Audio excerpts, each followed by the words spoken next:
അതായത് ചിക്കൻ ബിരിയാണി എന്ന് പറഞ്ഞിട്ടാണ് നമ്മുടെ ഈ ബ്ലോഗർ ഈ ക്യാമറയുടെ പിന്നിലേക്ക് ഇന്ത്യനെ വിളിച്ചത്. അതിന്റെ പ്രകാരമാണ് ഞാൻ വന്നത്. പക്ഷെ ഇവിടെ നല്ല ഊണായിരുന്നു. ഊണ് എനിക്ക് നല്ല ഇഷ്ടമായി. എന്നാലും ചിക്കന്റെ പകരം എനിക്ക് മുരിങ്ങാക്കോൽ എടുത്ത് വലിക്കേണ്ട വന്നു. അതാണ് എന്റെ ആകെയുള്ള വിഷമം. ഇന്ന കൂട്ട് കഴിക്കാൻ പോയത് നമ്മുടെ വേരൂര് വെള്ളാറ്റിനൊരു ഫാത്തിമ മാതാവിന്റെ പള്ളിക്കാണ്. അപ്പൊ എന്റെ കൂട്ട് കഴിക്കാൻ പതിവ് പോലെ നമ്മുടെ ജീവനും എന്റെ അനിയനും പിന്നെ മിഷാലും ഉണ്ടായിരുന്നു. ജീവനോട് ഞാൻ അവിടെ ചിക്കൻ ബിരിയാണിയാണ് ഊട്ട് എന്ന് പറഞ്ഞിട്ട് ഞാൻ അവനെ കൊണ്ടുവന്നേ. പിന്നെ വിചാരിച്ച പോലെ തിരക്കൊന്നും ഉണ്ടായിരുന്നില്ല. ചെന്ന വഴിക്ക് പ്ലേറ്റ് കിട്ടി, നമ്മൾ ഊട്ട് പിടിച്ചു. നല്ല ചോറ്, സാമ്പാർ, അവില്, ഊട്ടുകടി, പപ്പടം, അച്ചാറായിട്ടുള്ള ഒരു നല്ലൊരു ഊട്ടായിരുന്നു. ചിക്കൻ ബിരിയാണി ഇതാണ് ചിക്കൻ.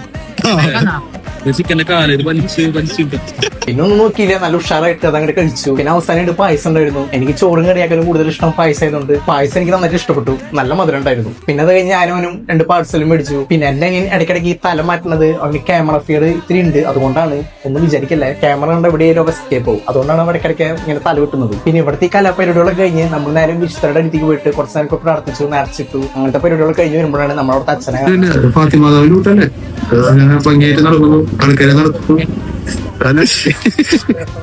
ബിഗ് ബോസ് അല്ലേ?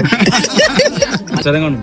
അടി ഉണ്ടായ സമയത്ത് ഞാൻ കാണും, അടിയിലേക്ക് കാണില്ലേ. അച്ഛനെ കണ്ടതും ജീവനും അച്ഛനായിട്ട് ബിഗ് ബോസിന് അന്താരാഷ്ട്ര ചർച്ചകൾ സ്റ്റാർട്ട് ചെയ്തു. ഞാൻ പിന്നെ ആ ഒരു കൂട്ടത്തിൽ പെട്ടില്ല. ഞാൻ വേഗം എസ്കേപ്പ് ആയി എന്ന് പറഞ്ഞുകൊണ്ട് ബൈ ഫ്രം ഫുഡി ടോം.